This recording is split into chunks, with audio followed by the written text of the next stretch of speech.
Hello, everyone, and welcome to PWD Allies podcast. Today, we have some great announcements to make, and we got a special guest on today.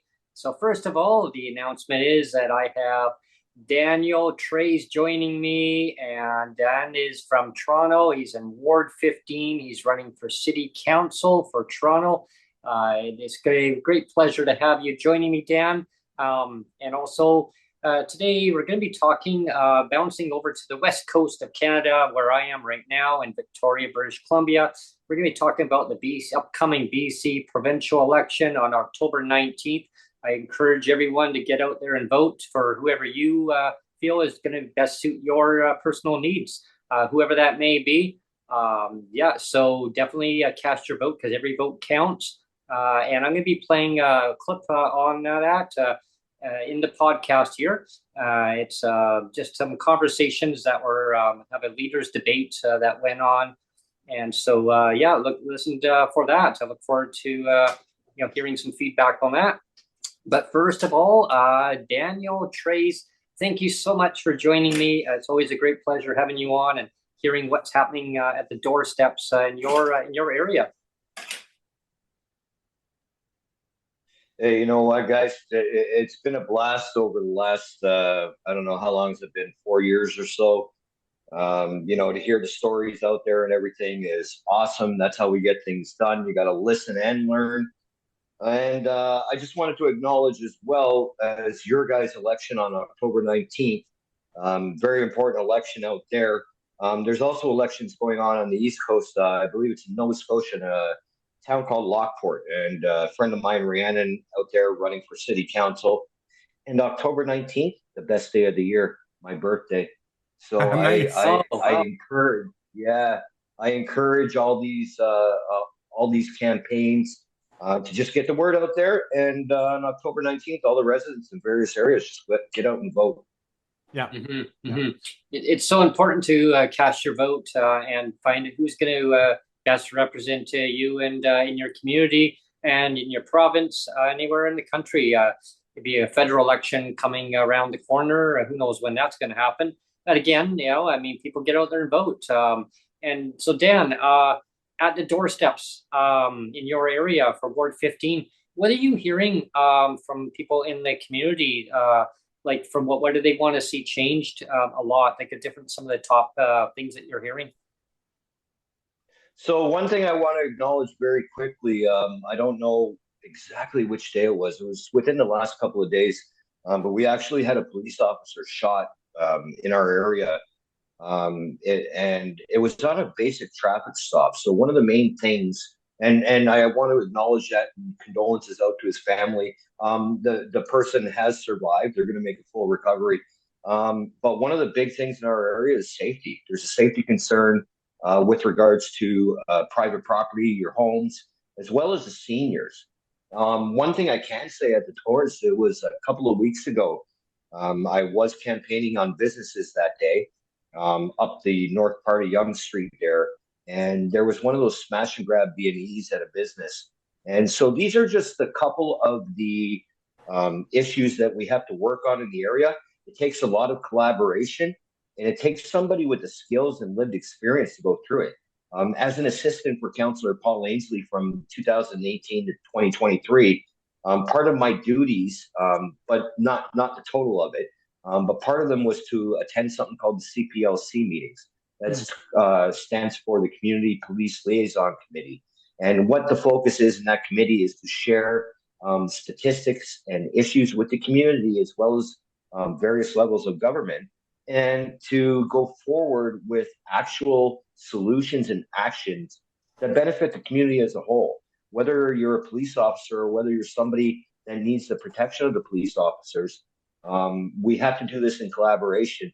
As well, I served on the safety network, Toronto Safety Network, and these are representatives from various levels of government that basically meet once a month and discuss the major issues within the city limits, whether it be gun crimes, gang crimes. We've had past couple of years tow truck wars, and various community issues. So I just encourage everybody to reach out and contact me anytime for a discussion on these issues. The one thing I do promise, I know, when you're campaigning, you shouldn't actually make promises because really, how do you know you're going to be able to keep them? But the one thing I do promise is to hold consultations, public consultations, which we call here town halls. And I'm going to do this about once a month with regards to various issues, whether it be safety, whether it be transit, whether it be congestion. These are just some of the topics we're going to continue to talk about on an ongoing basis. Very good. Yeah, it's awesome, Dan. I want to congratulate you first off the top for putting your name forward. And running. That's wonderful. That you're gung ho, right? I mean, you want to see change happen in your community, and I think that anyone who puts their name forward, I mean, I just hats off to you, right? I don't have my hat, so I can't really do that, but yeah, there you go, yeah. But yeah, definitely, hats off to you for putting your name forward. The one thing I most admire about you, Dan, is that you're a truther like me. I'm a big truther, and you speak the truth all the time, Mm-hmm. and Well, that's your best quality by far. Well, I appreciate that, and thank you for Yeah. recognizing that because it is really important. I'm under no illusion, right? Like you look at me, I'm not your standard politician, person running for council or any other level of government, right? But what I do bring to the table is my lived experience, right? So Mm-hmm. as you guys know and others know, I've been involved, whether it be from my lived experience as a formerly homeless man from 97 to 2016, Yep. or from my work experience within the community as well as down at City Hall. And I think that is what I'm under no illusion. Again, I know what's happening in our by-election here.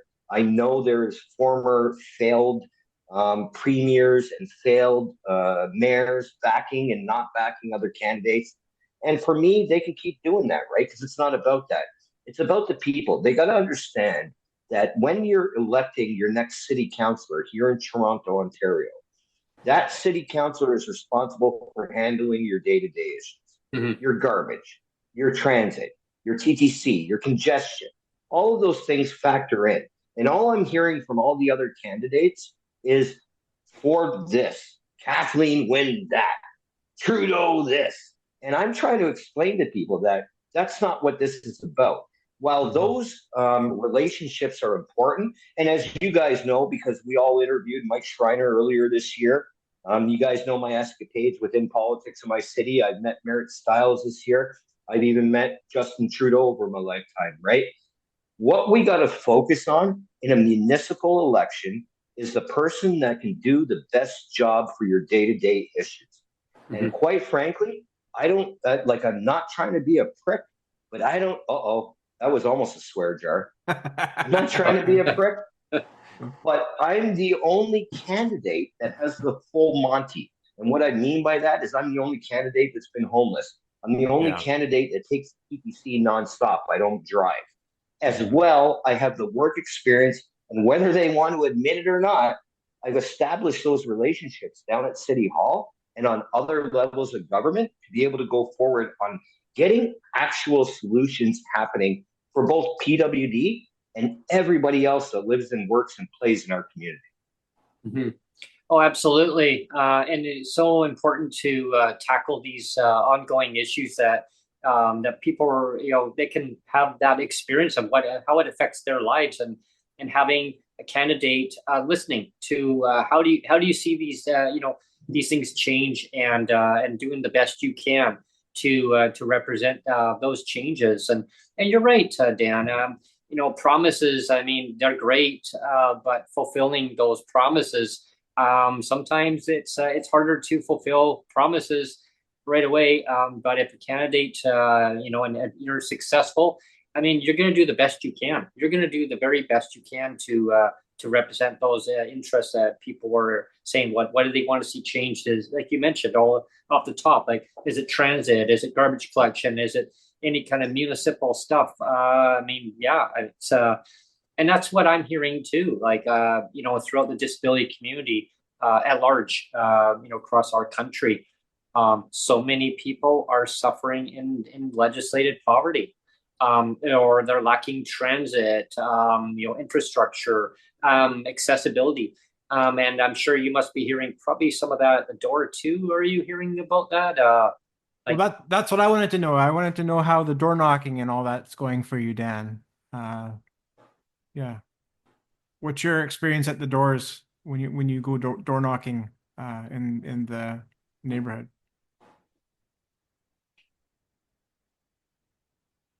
Did you lose audio, Dan? Dan? He might have lost Might have audio. lost his audio. Oh, okay. Well, he's saying 1 second. Okay. Okay. Yeah. Okay. Sorry about that, guys. I'm still on a Samsung Android phone, so like Okay. me fucking up like this is gonna happen from time to time. Okay.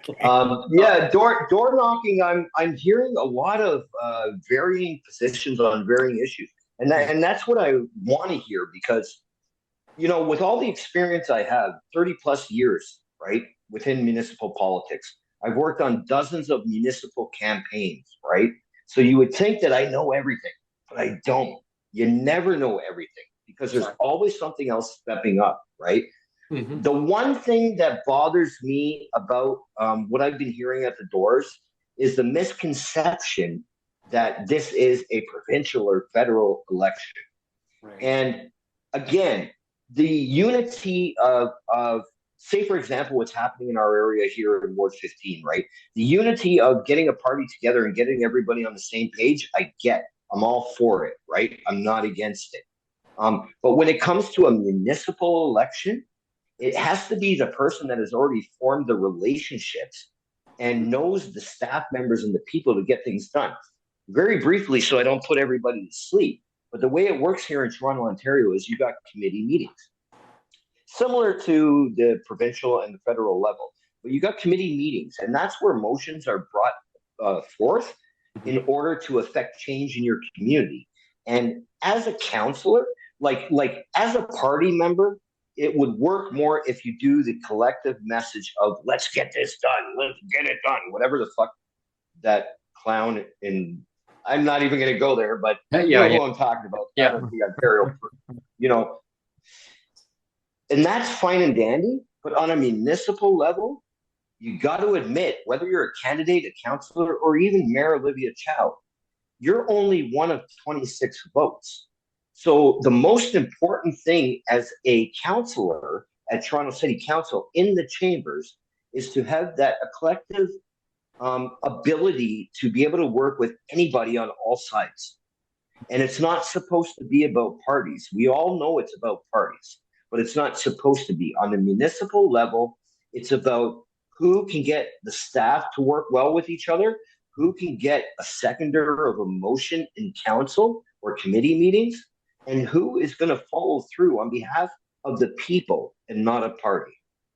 Well, is it fair to say that once you are elected, in a sense, the party lines kind of disappear, right? You're basically representing yourself as and representing your area, and that the party line doesn't really matter once the election happens. Is that a fair comment?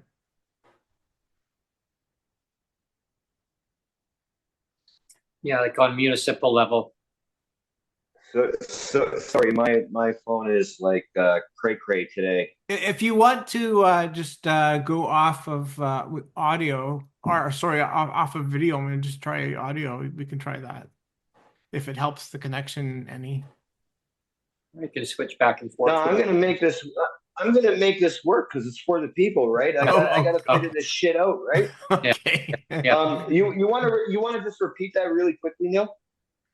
I was because you were saying, about party lines, that it's all about party lines. But my point was, like after the election, is it a fair comment to say that the party lines kind of disappear? That it's more of you stepping forward as a person and representing yourself and the people that you represent, rather than here I am representing the party, right?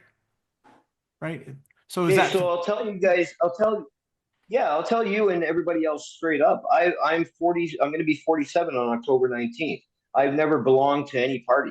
I've never bought a membership to a party. Hell, I didn't even vote until I was like 37, something like that, years old for Mhm. anything, right? But I didn't have the right to bitch and complain then either, right? I was a homeless dude going through my mental health issues and my addiction issues that I had at the time. For me, I don't know how else to answer that question without being just totally honest. But for me, it has absolutely nothing to do with who belongs to what party. Mhm. So, for example, you guys all know who I work for, Councillor Paul Ainsley there from 2018 to 2023. And let's just say, for lack of better terms, the past couple of months, we haven't had the best of relationships. But if Councillor Ainsley and his wonderful staff that I work with for that long have a great idea going down the road, I'll be more than happy to second the motion, especially if it has to do with helping people with disabilities, people going through homelessness, anybody that's been through anything that I've been through in my life. My sole goal is to not only give back, but to help. Because sure, a six-figure salary is going to be fucking awesome. I've never expected or seen that in my life. Yeah. But I guarantee you, I would earn every single dollar. And it's Yeah. because I've been through it, I've lived it, and I understand the people from that point of view. It's when you get people that don't have the lived experience on either side, whether it be like myself being homeless and I don't know what term you want to tag on it, but you know what I mean, Yeah, being yeah, in a vulnerable community or whatever, or yeah, whether I live up on Bridle Path with Drake, right? Like he lives in this area. My focus will be the same for Drake's house that it would be for a Toronto community housing building. And what that focus is to make it about the people and make it about the actual issues. All the other stuff afterwards, all the other gatherings and people getting together and hugging yeah, each other and yeah. doing Yeah. all this and whatever, Yeah. that's all great. I hope that happens. But with regards to this municipal election and what's going on in our area, such as the Eglinton Crosstown, the safety issues that I've mentioned earlier, and so forth, we got to do it collaboratively and together. This is not a party election. This is a municipal election. Yeah. Oh, Yeah. Good. totally, totally. And with lived experience, Stan, I mean, what you've gone through and what you see on the ground level within your community, it's so important to kind of collaborate those two together. And I say, I want to thank you on that, for putting your name forward because I mean, to see change, right? You want to see the change happen, so that everyone will benefit and everyone in your community will benefit from the change that you want to see happen. And yeah, because And to add to that point very quickly, sorry, so I yeah, don't forget, don't for the people that have never met me, don't let this facade fool you. I understand the budgets. I have a full understanding of budgets going all the way back to, sorry about my Mexican roommate in the background there. I have a full understanding of the budgets going all the way back to what we know here in Toronto, Ontario as the Mel Lastman days. And that's like going back to amalgamation in 98. So I have the full understanding of that. I have the full understanding of what's going on in other communities in the city because I've lived in those other communities being homeless. Being mhm. homeless, I was moved around from shelter to shelter. I couch surfed with various family members. So I have that full understanding of what's going on across the community. kind of So like I'm going to leave it to you guys there before this guy barks my ear off. kind of like boots on the ground, so to speak, Yeah, right? Your boots totally. on the ground. Yeah. Yeah. What I wanted to do now, Brent, is kind of because we always talk about copy and paste, right? That what happens in BC versus Ontario and vice versa. Mhm. It's always like copy and paste, right? It So is. we wanted to kind of transition, and we'll get your 2-bit analysis of this too, Dan. Um, uh, Brent's gonna play. There's 2 audio clips, and I'll just preface it so that when we play it, people will be aware. Um, the clip starts with it's 3 people, and it's the 3 leaders. There's David Eby. He speaks first, and then it's John Rustad, who is so there's David Eby. He's with the BC NDP. And then there's John Rustad, and he's with the BC Conservatives. And the third person to speak is Sonia Firstino, and she's with the BC Greens. Now, I was very careful. We want to try to avoid copyright, so I was very careful to not.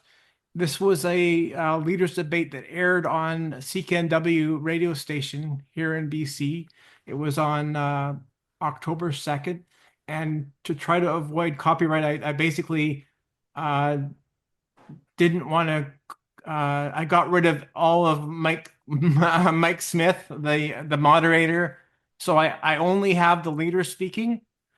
And then for the first question being asked, and again, Mike Smith isn't on the audio clip, so he's not asking the question. But the question asked in the first clip is, what's your take on affordability issues in this province in BC? So that's the first question. So we're gonna play that, and then we'll stop, and then come back for the second audio clip. So. Do you want me to play the one where there was that 5-second one that you corrected? Well, yeah, the play the number 2. Remember the one near the bottom, because I added the 5-minute gap there. So that one. So then you have David Eby speaking, who was with the BC NDP. Then you have John Rustad, who's the leader for the BC Conservatives.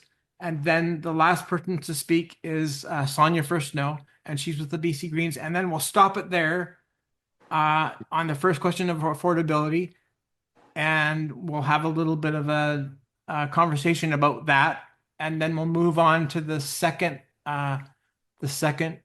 question being asked. So go ahead and play the clip. Sure. Brent. It's a 10-minute clip. Yeah, but we'll stop in the middle there, right? Yeah, sounds good. Okay. Okay. And if I shut off the camera, just know that I'm watching. Yeah, no, it's good. It's good. Yeah, it is challenging out there for families right now. They're facing high interest rates. They're facing the impact of global inflation. They're seeing at the grocery store. You know, it's hard to imagine that the price of food would be a topic in the American presidential debate, but it is. So for us, supporting families, it's about driving down costs wherever we can, whether it's around childcare, providing hundreds of dollars in savings, car insurance, $500 in savings, rebates through hydro. But it's not enough. We have to do more. That's why we put forward a middle-class tax cut. $500 per taxpayer, about $1,000 for the average family. 90% of British Columbians will benefit right away, unlike Mr. Rustad's proposal, where they got to wait till 2029, collect all their mortgage documents and receipts from landlords in order to benefit from it. People need support right now, not in 2029. And that's what we're all about. Thank you very much. And there's no question affordability is the number one topic I hear about everywhere around our province. That's why we came out with the Rustad rebate. That's why our plan for common sense change is going to be there to be able to support families, plus cutting the carbon tax, saving on fuel, and the steps that we're taking on food and food production as well, and making sure food is available locally. David Eby and his government has had 33 different tax increases. And why suddenly now that he wants to do tax cuts? It doesn't make sense to me. From my perspective, what we need to do is we need to get the red tape out of the way. We need to make sure people's lives are the lightest touch possible from government. We need to make sure that we provide the relief, and we make sure we get our economy going so that wages can improve. So fascinating to me that nobody wants to talk about what's driving unaffordability in this province. Financialized housing. We have real estate investment trusts that have been buying up housing, using it to deliver profits to their shareholders. Fossil fuels, accounting for 1/3 of inflation. These guys want to talk about the carbon tax. That's 1/3% of inflation, but they don't talk about the role that fossil fuels are playing in driving costs. And they want to attach our economy more to this backwards looking fossil fuel industry. And then they don't talk about profiteering, the fact that companies have been taking tens of billions of dollars in profits in the last 4 years. And they want to sell you a tax cut. I love that David Eby wants to give you back the tax cut that he's taking away with the carbon rebate. So a family of four earning $42,000 gets $1,000 in a carbon rebate. David Eby says, oh, we're going to cancel that, but we'll give you a tax cut back. So I guess one out of one pocket and into the other. Absolutely typical framing in an election, which is we're going to give you $1,000 in your pocket, so vote for us, as opposed to we're going to make sure that the healthcare system's working. We're going to make sure that there's transit available. We're going to make sure your kids are going to school in schools that have enough teachers and EAs and supports for them. We're going to make sure that there's mental health available to people when they need it. But instead, every election, every election we get, oh, here's $1,000, and then don't expect services to be there. I think what people want from government is for the services that government should be delivering to be delivered, not more privatization and corporatization of public services, not more corporatization of government, not more of the same of what we've had from both of these two parties. Let's remember, John Rustad was a cabinet minister in Christy Clark's government. They keep doing the same thing, election over election, and 4 years later, BC ends up in the same place of throwing their hands up in the air. You just pause it there, Brent. Just pause. Okay. So, what is your take on that, Dan? So from what you've played so far, Neil knows where I'm going. But from what you've played so far, all I heard was Rustad rebate. Now, I don't know a lot about other provinces and the federal level. That's not my expertise. Mine is on the municipal level. But I do join a podcast every morning, which you guys and everybody else should join, and maybe be a guest on it sometime. But it's called the True North Eager Beaver podcast, and they cover more of the federal issues and going province to province. But I don't know too much about your current premier, right? Eby? David Eby. Yeah. But I heard, is Rustad the one that did one of his first campaign announcements in front of a homeless encampment? Is that him? Yeah, I believe so. Yes. I think that was him. Yeah. So when I hear taglines like "Rusted rebate" and all this kind of crap, I don't know how you guys feel about it, but here in Ontario, and especially after what's happened over the last few years, with regards to other folks and community groups that have nothing but a singular narrative in mind, that's all I hear when I hear that, right? So what I can hope for you guys is things that I've told you before, like your transit service. When Brent, you and Sonia have been trying to get to medical appointments and such, and it's like we joke about kind of, but you leave on a Saturday, but you can't come back till Tuesday, when it's things like you're only getting $500 for your shelter allowance.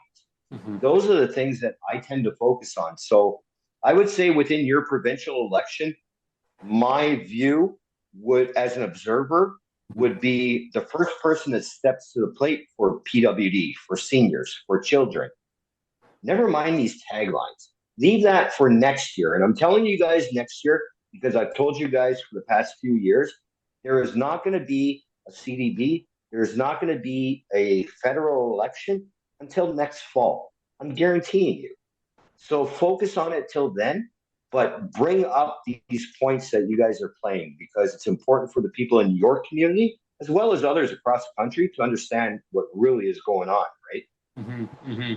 Oh, absolutely. The leaders, just so people that are following along, listening on the podcast version of today's show, we're playing audio clip of the leaders. We have a provincial election on October 19th and in BC. So we have David Eby, who is the leader for the BC NDP. We have John Rustad, who is the leader of the BC Conservative Party. That hasn't governed in the province, I think, since way back in the 1930s, I believe it was, the last time they actually formed government. And we got the leader of the BC Green Party, Sonia Furstenau. My observation so far, which I'll just give you my observation, Sonia Furstenau, all three basically gave really good speeches. But Sonia Furstenau really focused on affordability, on the boots on the ground. That's my observation. She really has a keen for wanting to see difference in the communities within the province. She knows that she won't become premier of the province, but which is too bad. Which is bad. Really, because to be in there to basically hold the other governments accountable and make things affordable for the average British Columbians. Right now, people are having to go to food banks at a historic rate right now. People can't afford the housing. We're in a housing crisis. I call it a state of emergency. And because housing crisis is that I mean, hearing at the people at the doors and knocking at doors. I haven't gone knocking at doors with any political party. I'm not affiliated with any political party at this point in time, but I'm hearing from surveys that parties are calling me and asking me who am I planning on voting for. You know, and I just say, well, whoever's going to deal with PWD, who's ever going to deal with PWD, like and immediately eradicate poverty. Yeah, and I've been on record, people know this. I've been on record, you know, when John Horgan was our premier, I mean, he was the one before EB. He was very good. I mean, I made a reference on the last podcast. I said, you know, that John Horgan had that kind of special sauce that you knew he was going to be a good premier. And Sonia Furstenau is the same. It's exactly the same. She has that special sauce. You just know when she speaks, you know she's genuine. You know she's speaking the truth. Like again, I'm a truther, and you know she's speaking the truth. And the thing I like about her platform and what she says is that she's focused on the actual deliverables. She's saying let's measure success on deliverables, actual deliverables, not just throw money out there and say, here's your $1,000 rebate, here's your stuff. Like actually measure success by actual deliverables, right? And if you listen back to the first clip, and actually we'll play the second clip. I mean, she's all about deliverables, which is so important. And that's the biggest difference between her and the other two men. They're not focused on deliverables. They're just saying, here's your restaurant rebate, here's your $1,000, you know, and she's all about the deliverables. Let's deliver this, right? Yeah, they're saying, well, yeah. Well, yeah, that's precisely what I'm talking about in this election. So, for example, I'm not going to bash anybody, right? Because like everybody knows that I know every single candidate that's in this election for us. We got one candidate that ran against my guy the last time in the last election. I ran his last two campaigns. But the one thing that really bothers me is when candidates, and they'll know who I'm talking about, and I don't care, when candidates come out and say that they've knocked on the most doors and they were born in this area, and now in this election, they're born in this area. And I'm going, mofo, what are you talking about, bro? I am the guy that has, and I don't care how this sounds to people because this is something I'm very proud of.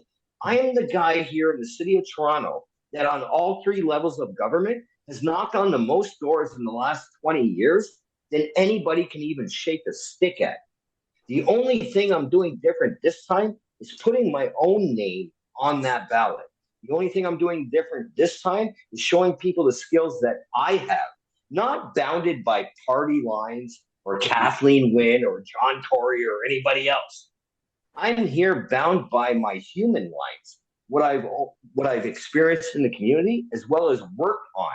And that's just what I want to focus on continuing going forward. There's so many issues in our area here in Don Valley West. Transportation, the Ontario line. It's part of the new subway line. Well, what Doug Ford is playing as the new subway line, it's actually been in the works for about 20 years now.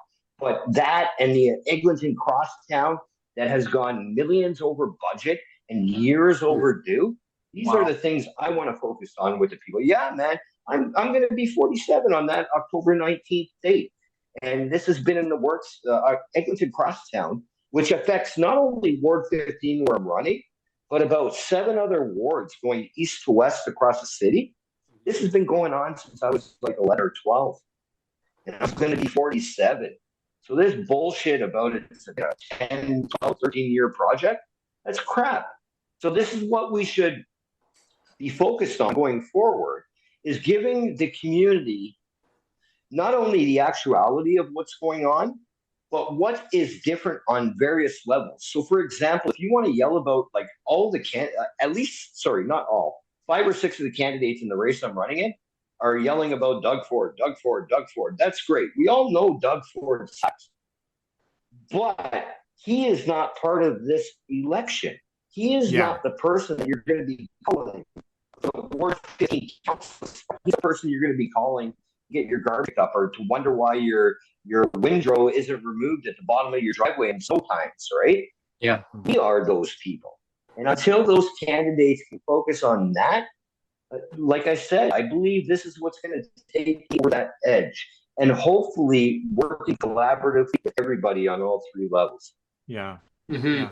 One thing I did notice, when I was in Toronto, was the discussion, and of course, Mike Morris, MP Mike Morris, had mentioned it also in discussions on podcasts, or not podcasts, but on through the parliamentary area, that Kitchener, Ontario to Kitchener to Toronto, the GO Transit.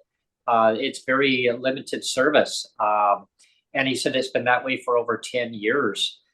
Is this really appalling? I mean, as a person touring, over there, be able to go maybe to there. I never made a chance to make it out to Kitchener, but I mean, if I want to, I'm glad I know now, because Go Transit did tell me that they need more service out there, but it's just they're still working on it. And again, I guess another thing, I guess you're probably hearing too, about more transit enhancements through your area.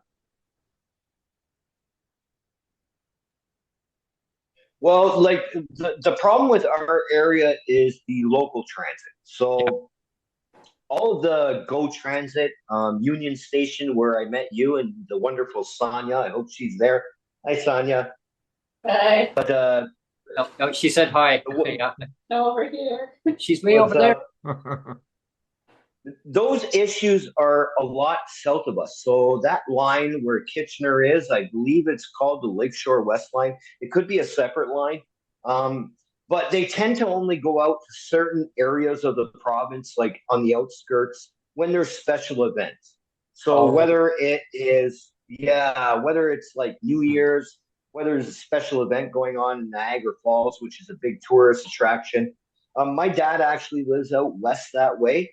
And I have a brother and a sister, that one lives in Kitchener-Waterloo. The other one actually lives in the area of what's his name? The Green Party leader, Schreiner. So Mike Schreiner.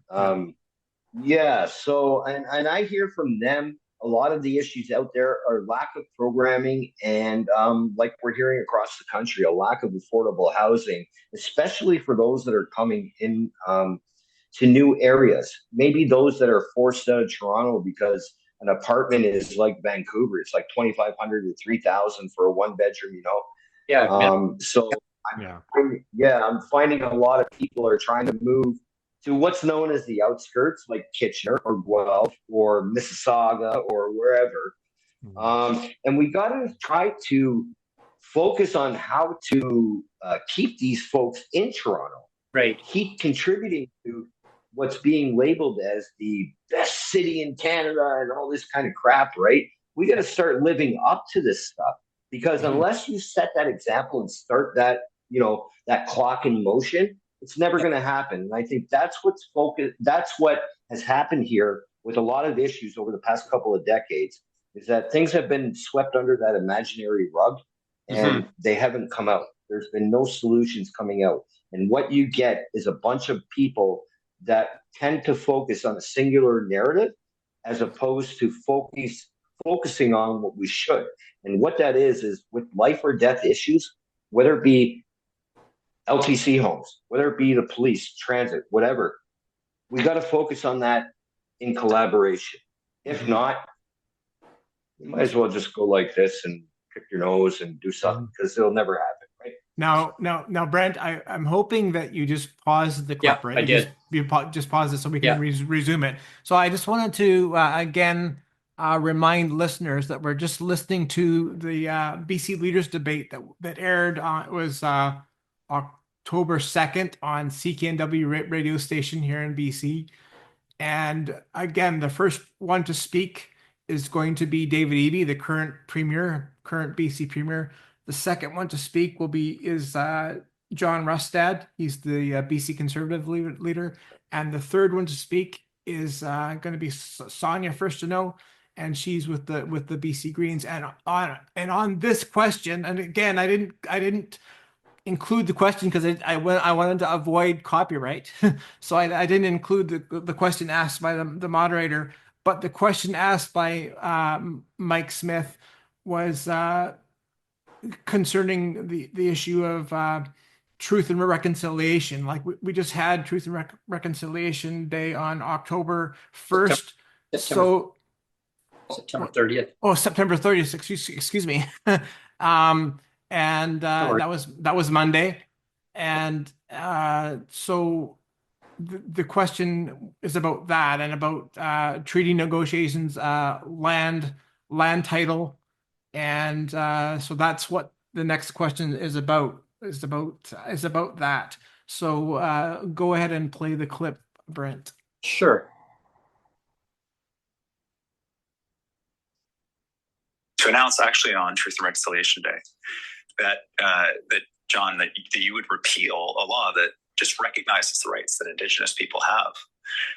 It sets us back to the approach they used to take when you were in government, when you were a minister, when you lost the biggest land claim case in the history of Canada with the Chilcotin, a 10-year court battle.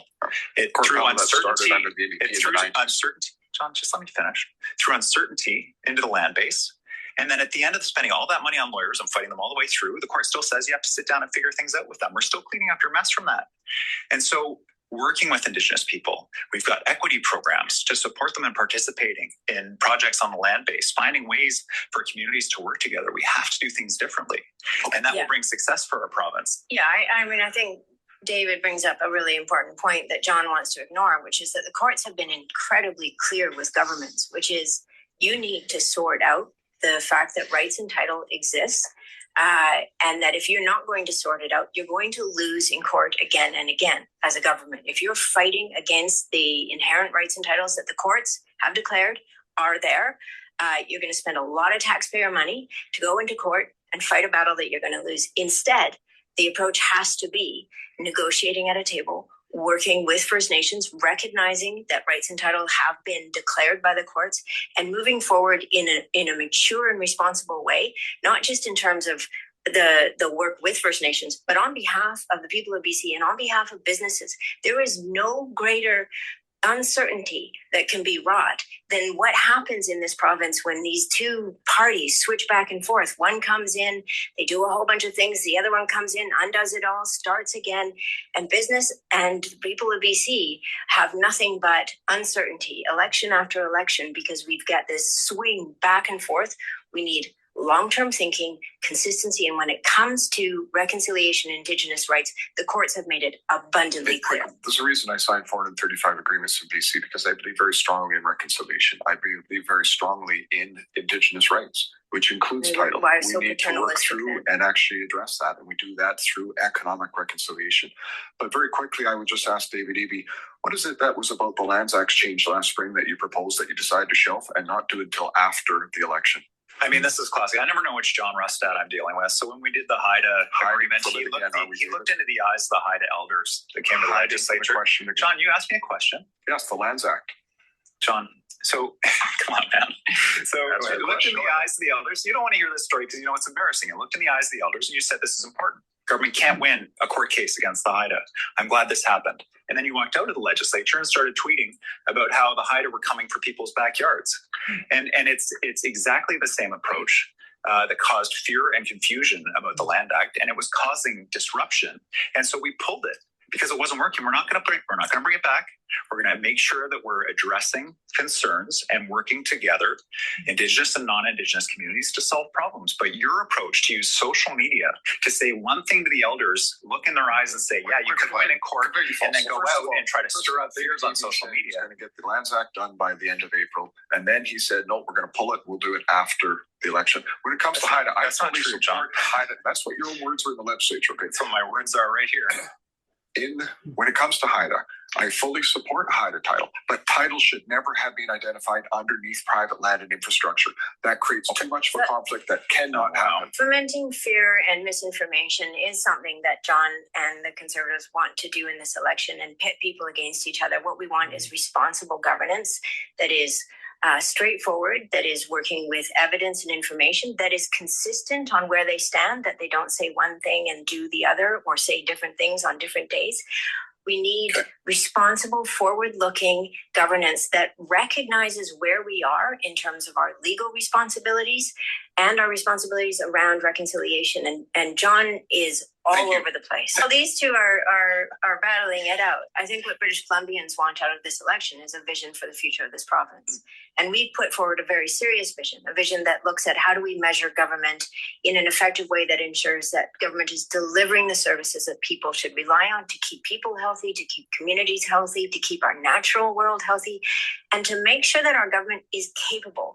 One of the things that I think people are so disappointed with is we've had all these big announcements. We're spending 100 million here, 200 million there, a billion here, and we're not seeing the outcomes that we should expect from government. And so David does have a responsibility to acknowledge and recognize the frustration that people feel and how deep that is. It's so deep that they're turning to somebody that is using Twitter and conspiracy theorists to guide them in their decision and policy making. This is a very worrisome place for British Columbia. Okay. I'd say at this point, don't give all the power to either of them. Make the legislature a place where people have to sit down at the table, work together, and focus on the people of British Columbia. Well, there's lots that I agree with Sonia about. People are frustrated out there, and rightly so. They're facing huge cost of living pressures. And these challenges that we face, they're really hard problems. I think British Columbia doesn't want a premier who's so easily to lie. And I think that is just bad. I'm using that word, but it's very true. Everybody lies. About climate scientists, but I'll tell you this, Ronnie Henry, vaccine makers. What you're focused on is making sure that on bringing common sense change, just getting back to the basics of looking after people. David Eby seems to think that $3,700 a month downtown Vancouver for a two-bedroom apartment is affordable. It's not. This is why we put in the rest ed rebate to be able to help with rent and with mortgages. Property prices and it's also why we're doing everything we can to reduce those cost structures and being positive for people in BC. Well, again, we have to look at what are the conditions that got us here. 40 years ago, government started saying, hey, you're on your own. We adopted this very neoliberal approach to things. What we need are governments that can effectively deliver services that people rely on, make sure that those foundations are there so that businesses can have certainty, so that people can have certainty, so that we can thrive. And that's investments in the services that government should be delivering. That's what we are focused on. So who do you think won the election there, Dan, as a neutral bystander? Who do you think won the debate there? Come on. Rustic rebate. All I hear is a tax. Yeah. That's all I hear when I hear that, right? Yeah. And it is kind of different from what's going on in my by-election here in Ward 15 because it is a municipal level, and I believe that one's a provincial level. Yeah. But when push comes to shove, the end means is what's supposed to matter. Whether you are on a provincial, a federal, or even us on the municipal level, you are hired by the people to do it. Here goes the swear jar, to do a fucking job. You're there to do a job. I am not applying for the job of MPP or MLA or MP or anything. I'm applying for the job of city councilor, right? So as long as the people of your province can acknowledge the words that are being spoken by these people and which levels of government they apply to, then I think it's all great, and we need things like this to happen. But it's once people start to take this kind of narrative that you're hearing be played, which you need to hear because it's on a provincial level. Yeah. When people start hearing it on a municipal level, and all they're hearing from mainstream media and even some independent journalists is provincial this and federal that, they get confused and they'll do one of two things. They'll either end up voting in conjunction with the parties that they align with, or they won't go out and vote at all. And that's not what we need. We need everybody to go and vote. Listen, especially in municipalities such as ours, whether it's out there in Victoria or whether it's here in Toronto, we need people to get out and vote and make their voices heard. Without that, And you What know the what, Dan? man. Yeah, and you know Every what, Dan? every vote counts. I do agree with that statement. Unfortunately, in my where I live in Surrey Newton here, there is no green candidate where I am, Hmm. and I can't in good conscience vote for NDP this year. I'm not going to prop up David Eby because I just don't like him. I don't think he's a good leader. So I can't in good conscience vote for him. And I sure as hell ain't going to vote for John Rustad. You know, so what choice do I have? If there's no BC Green candidate, I have no choice. I'm going to abstain from voting this year because I'm not going to prop up the BC NDP. I'm not going to prop up BC Conservative. So I'm going to abstain from voting because there's no other choice for me but to abstain. And normally I would say not to do that, but because I have no good third alternative, only those two. I mean, those are shit alternatives. So I don't want to vote for either of them, right? So Yeah, my only advice to people in your position, that because I'm there too, right? Like federally, I don't want to. Oh my God, I'm gonna owe so much money. I don't want to fucking vote for anybody, man. Federally, I don't want to vote for anybody, and it's real simple. It's because in the system that we have, we're actually voting for the party and not the person, right? So what I would suggest to people such as yourself and everybody else is look at every single candidate, and I know you have, but this is the more general public and everybody. Vote for the candidate. And my good friend Paulie from True North Eager Beaver, Paulie and Douglas, but my good friend Paulie says it all the time. He says, vote for the person that's going to do best for your community. Take the that's time to true. look That's true. into it, look into what they're saying, and vote for the person that is going to do the best for your community. And then whether that ends up being a vote for Jagmeet or, oh my God, I can't even believe I'm saying this. I'm going to puke in my own mouth if I do. TP Yeah. or Justin Trudeau or I don't even know who's running federally for the Greens, Mike Maurice, whoever. Like, no matter who you're voting for, vote for who's going to do the best for your community. That's a good point, Dan. And that's the advice I give. Yeah, it's the advice I give to people like us who don't want to vote in particular elections. But the most important thing, and I don't care what anybody says, is to actually vote, because especially in a place like metropolises like ours or mine here, yours or mine here, most of the voting polling stations are in the apartment buildings we live in. Yeah. So there's no, pardon my French, but there's no fucking excuse not to get out and vote. And the people that are making the excuses are the same people that are complaining. And that is the type of shit that we don't need when we're making the decisions on who we are going to hire or elect as our next councillors, MPPs, MLAs, what have you. Mm-hmm. I noticed on the out in British Columbia here, looking at the platforms, they've just come out. The parties have now come out with their official platforms, and kind of combing through the platforms. With David Eby, for the BC NDP. Their platform just came out yesterday, and that would be we're already on the 4th of October here, but it just came out yesterday, on the 3rd of October. Coming through right away, I sent a copy off to Neil right away. I said, take a look through the the platform just to see if you can find anything about PWD. And while he was doing that, I'm going through it. Meanwhile, we got other advocates in BC and of course, obviously across Canada, that we all unite together in our own way, one way or another. And I had a lot of them start going through it too, and they started messaging me, Dan. They started saying, I don't see anything about increasing PWD rates. And I'm like, well, I haven't even finished combing through all this. Well, some of them had already combed through it for me. And they said, there's only one reference, is the Canada Disability Benefit. It was mentioned one time. Yeah. The word disability appeared in the whole platform document one time. Under the CDB. That was the only time it was referenced, one time, and that was it. And it was referenced as the Canada Disability Benefit. Yeah. Now, as we all know, the Canada Disability Benefit is so intertwined with, there's so much negativity I'm gonna find a little blurb here, and I'm gonna put it on the screen here. Now, this is actually from one of our previous guests. She circled it here. There we are. See if Yeah, that get, Tamara, take it. Yeah. yeah, and she circled it here, and I'm gonna get a better view of it here because there's Yeah, another. I don't think we can see it, Brent, but There's another one. Yeah, I'm going to. Oh, okay. There we are. Let's see if we can get that on there. You can read that through, Neil. Yeah, support people living with disabilities by increasing the community living BC wage or something. You're going too low, Brent. Go up a little bit.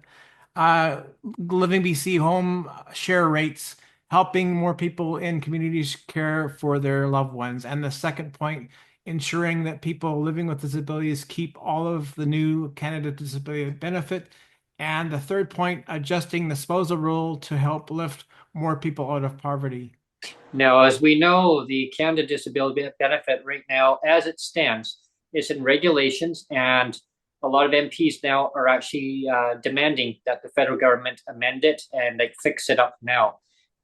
Because right now, as it stands, and I'll give a quick overview of the knowledge that I know where things stand, in being in communication with some of the ones that are supposed to be, working on things, and they are. Some of them are just doing a little bit more than others. But again, I think the way that the Canada Disability Benefit is being designed is $200, and it's actually based on household income. It's an 18-page documentation for the DTC. Doctor has to fill it out 16 pages. It's they've changed the language in it where it's making it more burdensome to actually get that filled out. People, if they're lucky, they can even get a family doctor right now across our country. Or if they can, they're overwhelmed with the workload due to their patient loads. They just don't have time. Or the doctor will sign and say, "Hey, I'm sorry, but like you already qualify under provincial designation as a person with disabilities. We don't need to see if you're still disabled to meet a federal program." Yeah. And again, and also with the application process for the Canada Disability Benefit, Mike Morris, I encourage everyone to go under, look for Mike Morris on YouTube. He has a 10-minute video, and he explains exactly everything that We're going to have him on again, hopefully soon. Yeah, but, and yeah. and I, rather than me kind of explaining everything that he said, thank you, Mike, for your advocacy, your ongoing advocacy. You're awesome. Your tireless advocacy on this. Definitely Mike nailed it on that. He summarized it probably way better than I could. But again, my observation though, looking at the platform for the BCNDP, you have to wait until July of 2025 to maybe get this. Now, if this regulation stays the way it is right now, majority of PWD are not going to get nothing, or you might get a tiny bit if you can qualify for it. But again, that's peanuts. Again, this year there was nothing in the budget for persons with disabilities in BC. David Eby, you have the opportunity if you did form government, right? If you did get reelected, to immediately eradicate poverty, because I'm going to get to the next point in one sec. But if you do get in, you have that opportunity right now to eradicate poverty, to bring the levels up to, again, the next leader that I'm going to mention has already mentioned that in her platform, and that will be Sonia Furstenau from the BC Green Party. She has indicated $2,400. Yeah. David. A livable wage, right? A livable wage. David, here's the challenge for you. Can you match what Sonia has put in her platform? Yeah. She says to double the income assistance and persons with disabilities income to almost double the amount, rather than waiting until July 2025. Yeah, maybe $200. And my 2 cents opinion on everything is, that it's stupid to me that the only reference of disability in the entire NDP platform was one time. Yeah. Disability was mentioned one time. There was no mention of poverty anywhere. No mention of poverty anywhere. Not even one word. Disability was only mentioned one time in relationship to the disability benefit. And so one time, And the idea that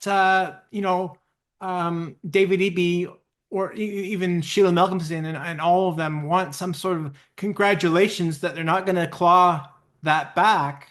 Right. It's so stupid. Like it's like, for example, when you get married, you get married, in the presence of God and witnesses, and you confess or you commit to each other that you're not going to, you're not going to, or you're going to treat each other with respect and dignity, and you're going to love and respect each other, and that's a commitment, right?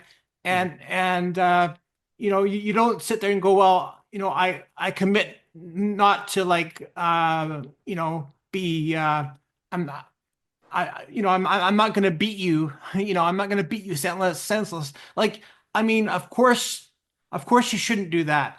And you know what I mean? So, like, for the government, for the provincial government to say, well, we're not going to be bullies, and we're not going to claw that back. So isn't that nice that we're not going to be bullies and beat the shit out of you? Like, that's not something to be proud of. Mhm. Like It's like that should be the bare I've been minimum. telling you guys. Of course you shouldn't do that. Oh, go You ahead, know? Jen. Go ahead. Sorry to interrupt you there, Neil, man. Like I said, the delay is major. It's my problem. Yeah. But it's like I've been telling you guys for about 2, 3 years now, right? I told you guys from day one, there will be no CEB until an election happens. Yep. Yep. And Yeah. what has happened? There is no CDB. I don't care whether you say a couple of people are going to get $200, Yeah. or whether David Eby's going to do this, or whether Trudeau's going to do that. None of it has happened. And it's strictly because they think that people like us that are PWD, people like us that are not, like I said earlier in the program, I'm not your standard looking politician, right?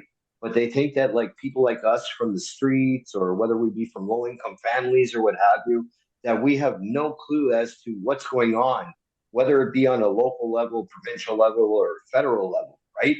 So, like I said, it's got to be very important, and it's very imperative that we decipher between the different levels of government and the different levels of voting, like what's going on.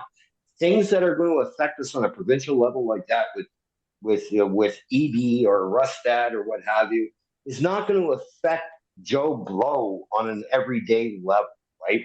Yeah. So it's important that we decipher between those, because this is where the confusion is coming in. I can't tell you the amount of questions and concerns that I've gotten over the past couple of weeks. I can imagine. What do you feel about immigration? What do you feel about like the immigration policies and this? Brother, I'm running for municipal politics, man. That's a federal issue. Those are issues that you have to handle on that federal level, right?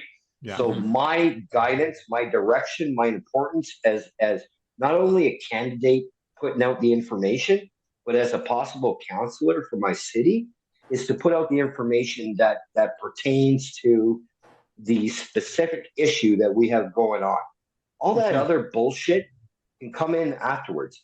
The only 2 jobs I've ever had in my life, really, my real job, I've had a couple part-times here and there, but the only 2 jobs I've ever had in my life were, 1 at Toronto City Council, and number 2 at Deco Labels and Tags, working for the printing company of our, I don't care, man, I'll say it out loud, Shug Knight, Shug Ford, whatever you want to call him, our asshole of a premier that's here letting people die, that's here not caring about what our various municipalities are going through.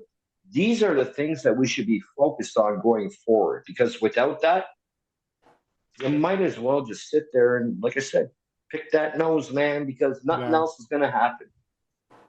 We've reached the end of the hour, Brent. So it's time for your closing comments.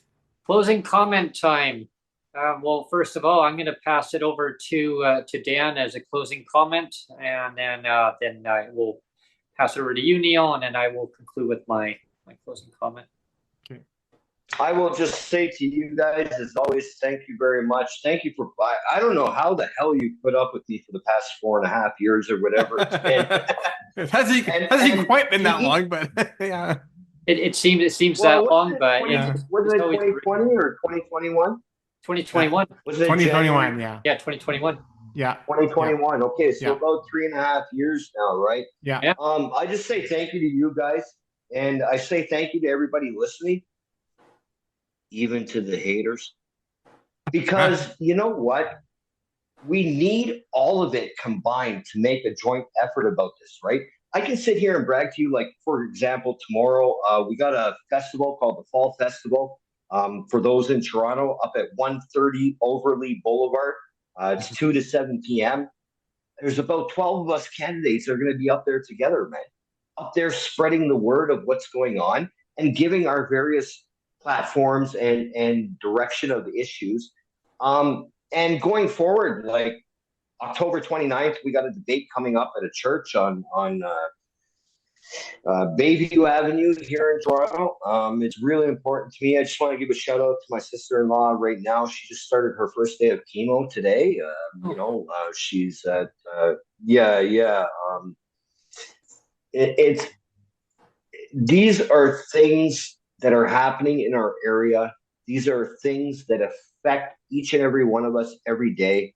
And all I would say in closing is that you might not like everybody. You might not like what they have to say, but listen to it and form an opinion based upon knowledge that you're given. Again, I've said it about 3 times today, and I'll say it for the last time. This is not your standard politician, but It's Dan.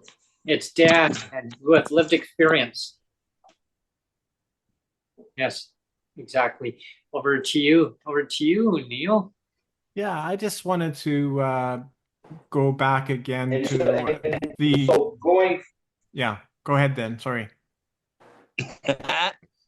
but going forward, Oh yeah, there we are. I think what we gotta do is just do what we gotta do to get the word out and help every whole. We are one community. We are one human being. Let's do it as a whole and let's help everybody. Right. Yeah. Yes, absolutely. Yeah, and I just wanted to highlight again the audio clips that we listened to earlier.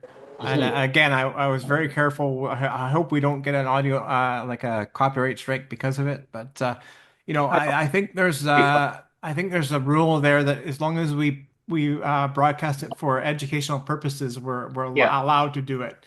And that's what I'm doing it for, was for educational purposes.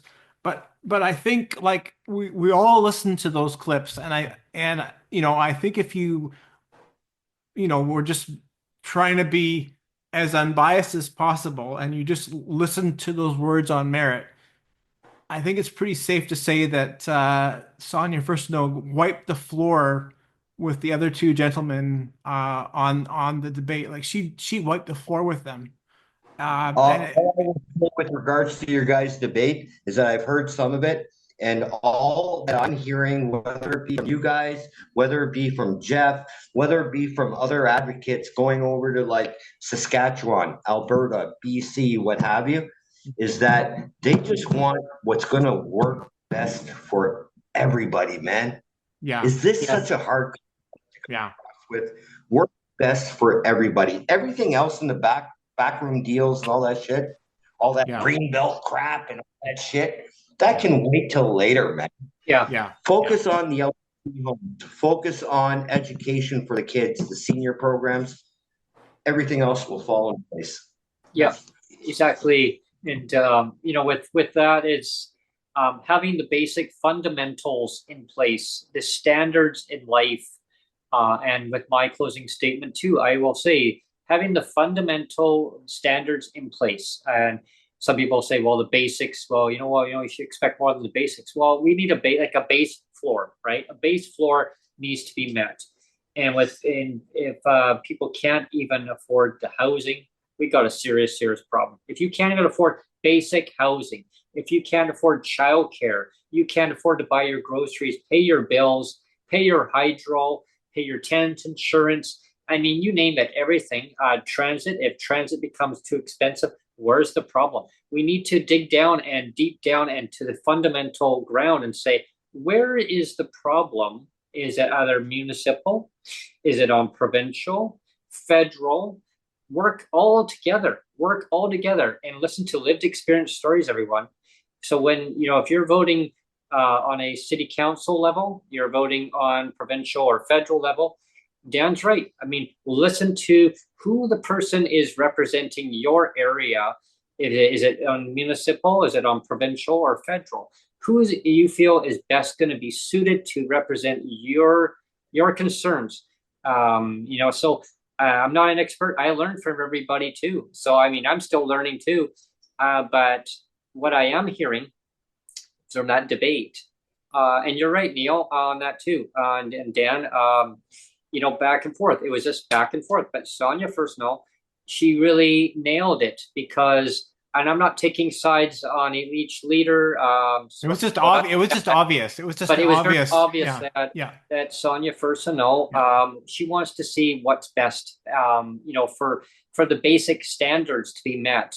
Now, people say, well, what, are you environmentalist? Like, I'm just telling you that I'm looking at the basic standards here, like the basic wins to eradicate poverty, transit. I mean, if you don't have transit, you can't get to and from your communities. We got a serious problem because today we did touch on about transit, about transportation, lived experience. I can tell you, going out to Toronto when I was out there, I thought the transit was amazing. I mean, that's my view because I've never been on the transit, so seeing it, and other people say, well, it needs to be better.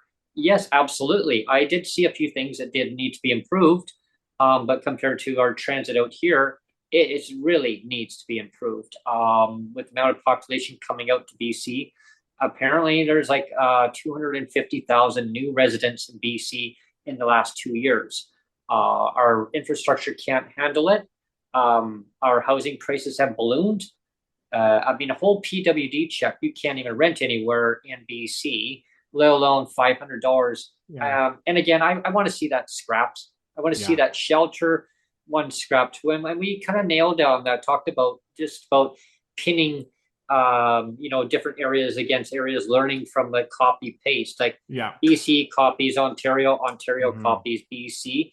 Let's work together. Let's work together and collaborate. What is the problem of affordability? Like when it comes to shelter, well, if you're couch surfing and you can't afford that high market rent, it's obviously that shelter, you can't have a permanent address. So what, you don't get that shelter. So now you have to live on your support.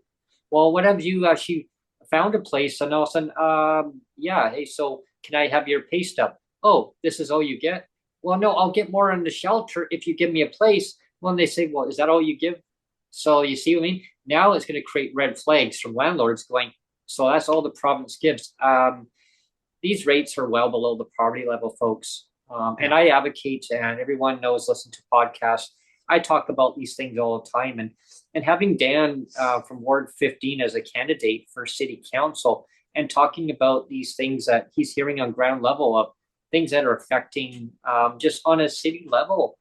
I mean, like I said, again, we need to kind of work all together on all levels and find out to get the basic standards met.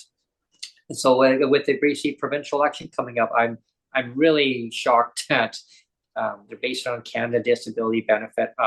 Because Dan, Sonia always says too, I'll believe it when it's in my bank account. And again, she calls it every time. Every time I talk about it, she's, Brent, I don't want to hear about it. I don't want to hear about the Canada Disability Benefit. It's not happening. And so, like I said too, it's like the fact that David Eby and Sheila Malcolm says that, we promise not to be bullies and we won't claw it back. Well, congratulations. You shouldn't be bullies to begin with. So slow clap for you. Congratulations for not being jerks. Yeah, but how can you claw back something that something that people are so not stupid anyway? So stupid. They want congratulations, but it's like, we promised not to be a jerk.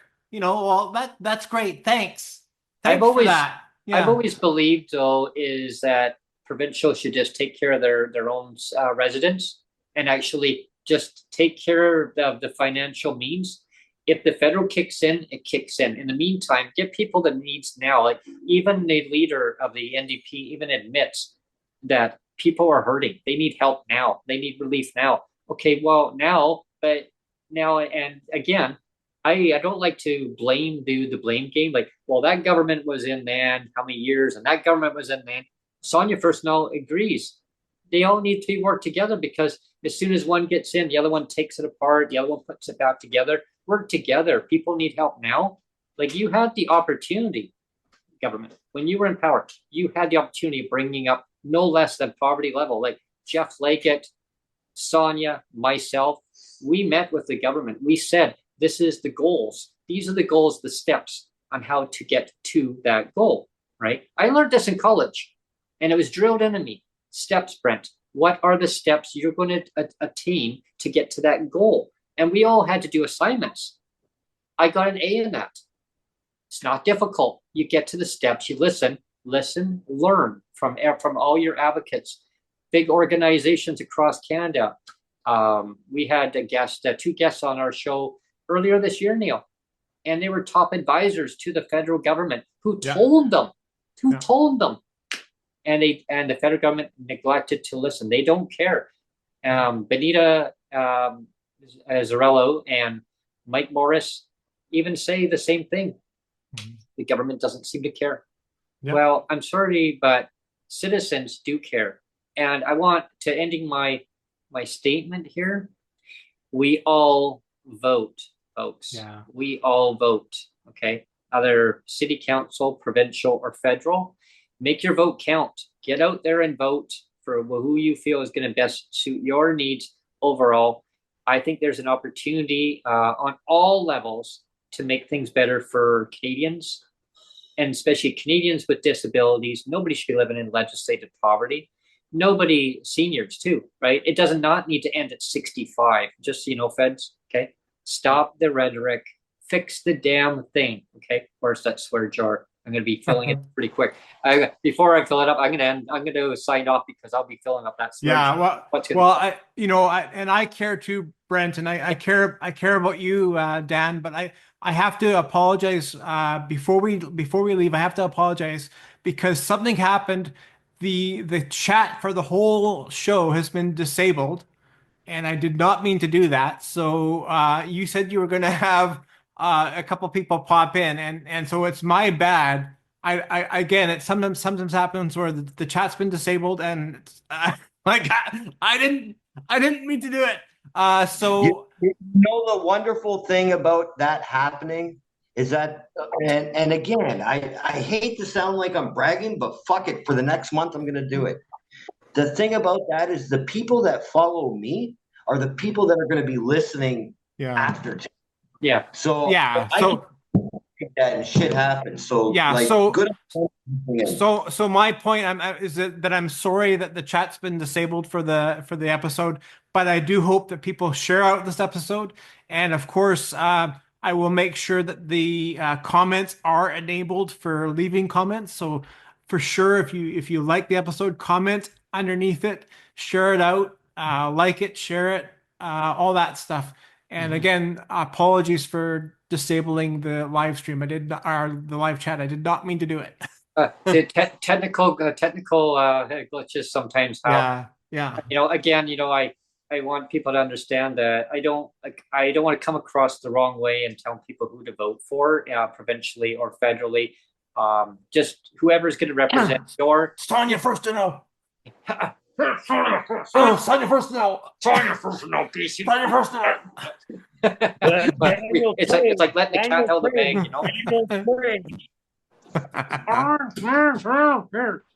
Sonia first to know.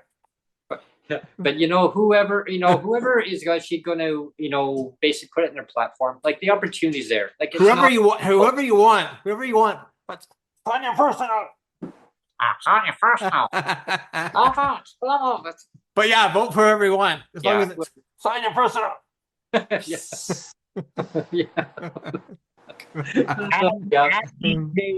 @624 on Twitter. Dan Trays, DANTRAYES6 @gmail.com. And let me tell you something. I like, for real, guys, I appreciate you all. I appreciate everybody that's been along for the ride with all of us. But I'm telling you, I think I got a gut feeling November 4th, the people of Ward 15 are going to speak. They're going to read through all the bullshit. They're going to read through all the crap that's going on the different levels of government, and they're going to vote for the person that is best suited to serve them as city councilor. And if that doesn't have to be me, I will help the first person that gets elected. But I'm telling you, November 4th, I think the name you're going to see is Daniel Trace. I And hope as it is, Steve, Dan. I hope it is. I hope so. I hope so too, Dan. Yes. Steve Harvey always says it. He says, shock the world. I think we're going to shock the world. Good. Yep. Yeah. Hope so. Absolutely. Well, I want to thank everyone for tuning in today. I've had Daniel Trace from Ward 15 running for City Council candidate in Toronto, Ontario. We talked a lot today about the upcoming BC election on October 19th. And it's Dan's birthday on October 19th too. So yeah. Happy birthday to Happy birthday to you. I'm telling you, all jokes aside, so that we can leave, I'm looking forward to 50. I'm one of these weirdos that's sitting here going, holy shit, I'm 47. Let's get 50. Let's go. There you go. Yeah, we'll have a big party there. And Dan, I look forward to when we make our way back out there again. I look forward to meeting up with you. You are quite occupied with your candidacy, and we got that. And yeah, that's the timing didn't work, but it's good. We're rooting for you. I was thinking about you the whole time. I'm thinking, wow, like you're door knocking and getting all these things going. I know, and we were trying to arrange it too, and I was like, looking at time, meet there at that time. Oh man, but yeah, it's all good. But yeah, I want to thank everyone for tuning in today to PWD Allies podcast. Please subscribe, like, share. If you're in the position and you like the content, you know our email addresses, everyone. Buy us a coffee. Buy us a coffee. Yeah. Buy us a coffee. Yeah, there you are. Yeah. Thanks, everyone. Take care. Everybody in the business deserves it. It's these two guys. Let's make it happen. Also, join the True North Eager Beaver podcast at 7 a.m. Eastern every day. But if anybody deserves the acknowledgement, the recognition, and the support, it's these two gentlemen right here. Thanks, Dan. Oh, thank you, Dan. Cheers. Yeah, take care. Thank you.